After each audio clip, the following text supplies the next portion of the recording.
Bonjour Benjamin, Olivier. merci d'être parmi nous donc, à JBM Construction donc à Saramon. Alors pourrais-tu nous parler brièvement de toi, de ton entreprise et de ton parcours, s'il te plaît? Bien sûr. Après un début voilà, en tant qu'ouvrier charpentier maçon, D'accord. j'ai fait environ 7 ans pour les patrons. Oui. Et en 2006, j'ai créé donc JBM Construction, tout d'abord basé le siège social à Simon dans le Gers. Ok. J'ai débuté donc tout seul et puis au fur et à mesure des années, j'ai pris plusieurs ouvriers. Aujourd'hui, on est 9 salariés. On a le siège social basé à Saramon dans le Gers. Oui. Et on s'occupe de tous travaux, donc on est entreprise générale du bâtiment, tout comme constructeur de maisons individuelles. Okay. Et aussi donc la rénovation. Construction et rénovation. Construction et rénovation. Ok, Ouais. et tu t'étends, tu fais Gers et au-delà? On fait toute la partie Gers, un petit peu le 65, donc du côté Castelnau-Magnoire, tout ça, parce que depuis notre siège social, voilà, c'est assez proche. Et une partie 31, là, en l'occurrence, on travaille sur les Vignac, toute cette partie. On ne traverse pas Toulouse, ouais. Donc c'est de grosses contraintes, mais voilà. Mais on s'occupe aussi du 31, du Trophée et du 65. Ok. Voilà.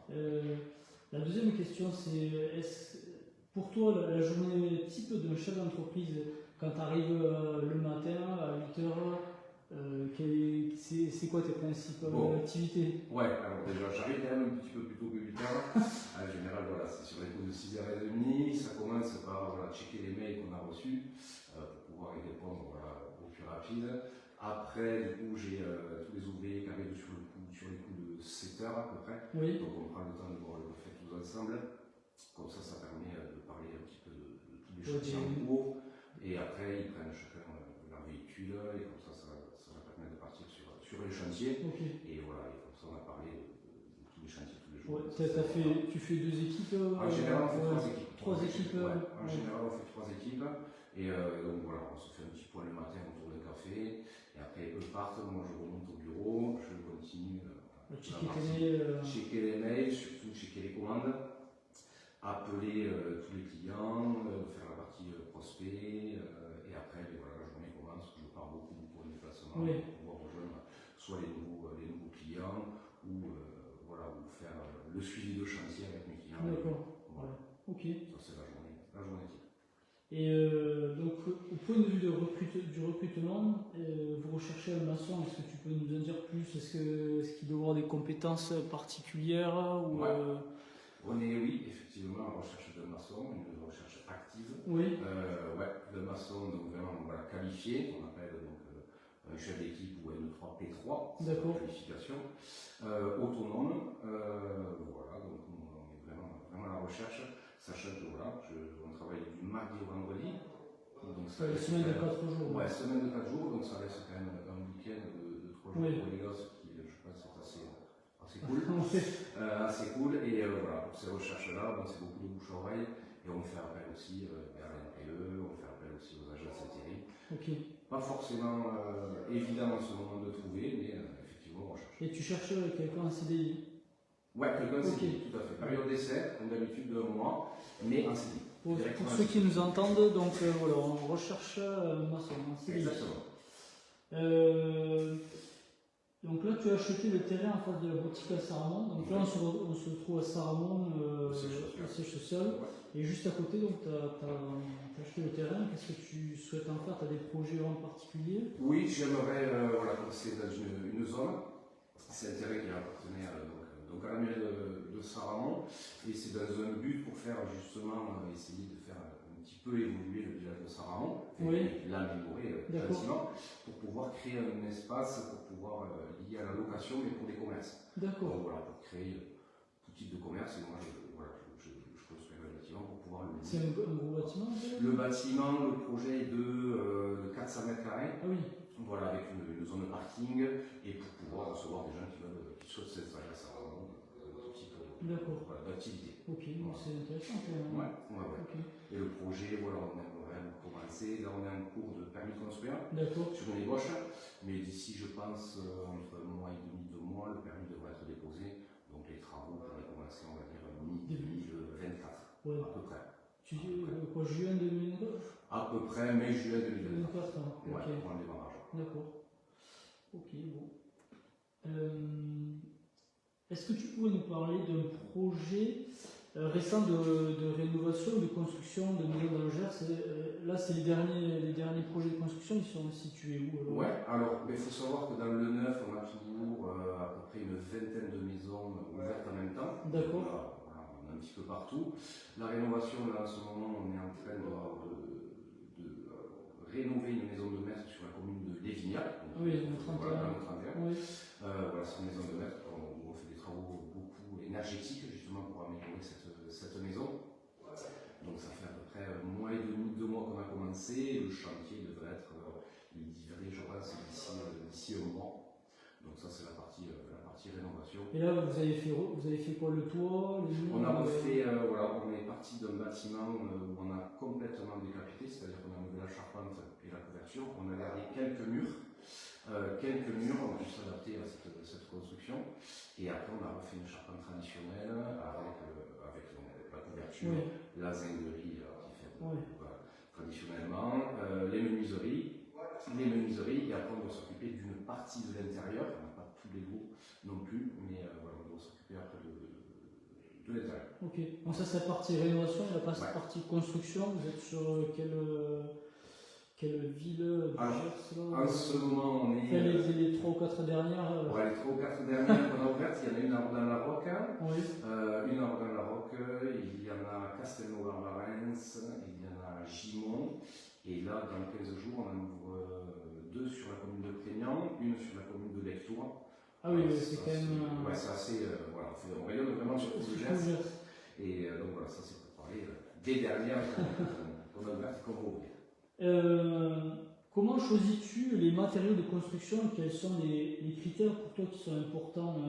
Est-ce que tu as des matériaux, tu me dis, tu travailles localement, comment ça se passe? Tu choisis des matériaux Eh bien, alors nous, on est vraiment un point d'honneur à acheter nos matériaux vraiment localement. On travaille beaucoup avec des négoces, des négoces qui sont basés dans le Gers et surtout sur Roche. Les points importants, voilà, c'est des matériaux de qualité. C'est aussi se poser la bonne question, il faut avoir du stock. Donc ça, pour ça, on prend aussi des matériaux qui sont aussi disponibles. Parce qu'aujourd'hui, c'est des fois un petit peu compliqué, mais on y arrive. Les négoces avec lesquels on travaille jouent le jeu là-dessus, donc ça, c'est très appréciable. Ouais, c'est vraiment appréciable. Et après, comme on est amené beaucoup à parler de taxes carbone, des choses comme ça, on fait attention aussi à savoir que la brique est faite, notamment peut-être à Colomiers, des choses comme ça, parce que ça va être. Voilà. C'est une plus. Il y a un vrai sujet de domaine où il va falloir avoir une enveloppe destinée à chaque chantier. Donc le but, voilà, c'est de trouver des matériaux proches du Gers, le plus proche du Gers. Voilà. Comment assures-tu la qualité et la conformité de tes projets aux normes en vigueur? Est-ce qu'il y a des normes particulières? Dans le neuf, il faut savoir que voilà, dans le neuf, la construction neuve, aujourd'hui, on est soumis à une réglementation qui s'appelle la RE 2020, ça veut dire réglementation environnementale. Cette RE 2020 est en vigueur depuis le 1er janvier 2022, donc elle est assez récente. Donc du coup, voilà, on a changé un petit peu le mode de fonctionnement puisqu'on doit renforcer nos innovations et on a beaucoup plus de points de contrôle via des bureaux d'études externes à notre entreprise. Donc tout est certifié, tout est carré et très surveillé, et ça c'est un bon point. Et donc voilà, c'est la dernière réglementation environnementale qui est donc sortie depuis le 1er janvier 2020. Voilà. Comment gères-tu les aspects liés au permis de construire, aux autorisations nécessaires pour les projets d'Angers, par exemple les appels à la mairie? Est-ce que tu as besoin d'un cabinet externe pour les permis? Comment ça se passe exactement? Donc, une fois qu'on a signé donc, le contrat de construction, donc ce qu'on appelle un CMI, contrat de construction maison individuelle, je prends toutes les informations à mes clients, donc surface, la surface et même leur nom, prénom, l'espace, voilà, toute la partie administrative aussi. Donc là, je travaille avec un partenaire qui s'occupe de faire tous les plans et tous les CERFA. Je les fais valider par mes clients. Une fois que c'est validé, on envoie ça, si vous voulez, à un thermicien, donc justement pour la RE 2020, qui nous certifie qu'on sera conforme en fin de chantier, donc il nous délivre une attestation. Il nous délivre une attestation, et là, une fois que le dossier est complet, on le remet en mairie, et on attend, voilà, l'instruction du dossier qui prend environ, ça dépend du dossier, mais c'est assez réactif. Assez réactif, ça prend entre, on va dire, 1 mois et demi, 2 mois et demi, c'est à peu près la moyenne. Et voilà, ils sont assez réactifs aussi, donc ça c'est bien sympa. Et une fois qu'on a obtenu le permis de construire, donc du coup on va mettre un panneau de chantier sur... Ah oui, le fameux panneau de chantier avec voilà, toutes les informations liées à la maison, donc à la construction du terrain et de mes clients. Et on doit purger un recours des tiers qui s'appelle, qui est de 2 mois, pardon. Et une fois ce recours des tiers, on a le droit de commencer les travaux. Voilà, c'est pareil, il y a assez de... les délais sont quand même bien carrés. C'est très carré et voilà, il faut respecter ces délais. C'est là. Quelle est pour toi la grande difficulté que tu rencontrais sur un chantier en matière de construction, de rénovation? Surtout, je pense à la rénovation, par exemple, on te demande de faire un mur et au final, en fait, quand tu grattes un peu, il y a le plafond à refaire.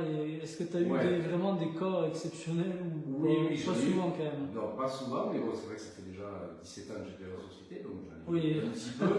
J'en ai eu un petit peu, mais effectivement, la rénovation, comme on dit, on n'est pas dedans.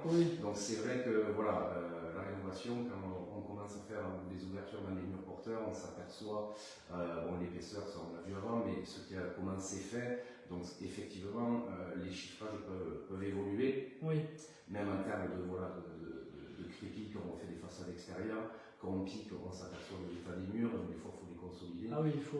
Voilà, c'est sûr qu'en rénovation, l'étanchéité par exemple. L'étanchéité c'est pareil, il faut faire un petit peu attention. Des fois on pense qu'il y a une seule couche de crépi et au final on doit, ça s'appelle découter, on doit en enlever 2 ou 3. Ah oui. Ça voilà, on ne peut pas forcément l'anticiper. Donc voilà, ça peut être ce genre de surprise qu'il faut gérer. Après dans le neuf, non, il y a beaucoup moins de surprises. Les plus grosses contraintes qu'on a dans le neuf, c'est voilà, ça peut être des intempéries. Bien à ce moment, voilà. Pour notre part, du moins c'est top, de notre côté. Mais après, hormis les intempéries dans le neuf, il n'y a pas de contraintes particulières. Ok.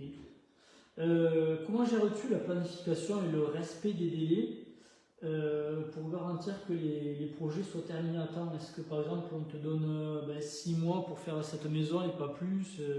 Est-ce que Alors c'est pareil, c'est très encadré via ces contrats de construction sur lesquels on a un contrat de construction avec un prix et surtout une garantie de livraison. Donc c'est la CGIBAT qui nous délivre ces garanties, c'est une garantie de livraison sur lequel on doit mentionner un délai d'exécution de nos maisons, sur lequel on s'est mis d'accord bien sûr avec mes clients, puisqu'ils sont en face de moi quand on le mentionne.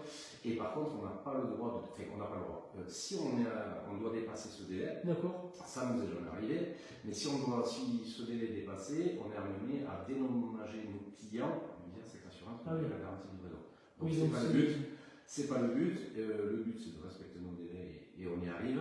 Voilà. Si on a un petit peu d'avance, bien évidemment, nos clients sont encore plus satisfaits et nous aussi. Mais voilà, c'est très encadré là-dessus. Bon, c'est quand même un gage de qualité parce que si en 17 ans vous n'avez pas. Non, on n'a pas dépassé dans un terme de contrat. Voilà. Non, on essaye de. Voilà. C'est très encadré.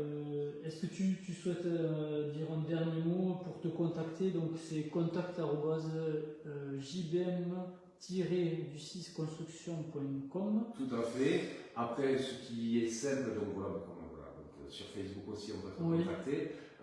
Sur le site, directement JBM Construction, il ne faut pas oublier le S à construction. Voilà, il y a une plateforme où vous pouvez poser des questions ou même faire des demandes sur Internet que je lis tous les jours.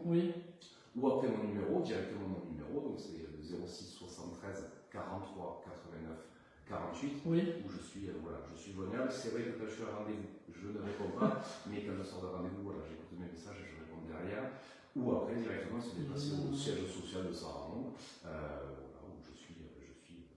Ok, et les horaires, c'est donc 9h, les clients peuvent venir à la boutique à partir de 9h midi, on va dire 13h30, 18h. Mais effectivement, des fois, quand je dois partir. il vaut mieux t'appeler par exemple. Il vaut mieux m'appeler avant, sachant prendre rendez-vous. Sur le site, je sais que c'est beaucoup. Le numéro, c'est le fixe, mais je transfère l'appel. Vous tombez sur mon portable, donc après voilà. Moi derrière j'en prends note et le but après c'est de se tenir avec vous, de regarder les projets ensemble. Ok. Voilà. Bon, eh bien, merci beaucoup Benjamin. Et bien avec grand plaisir. Et puis merci à tous les internautes qui nous ont suivis. À bientôt. À bientôt.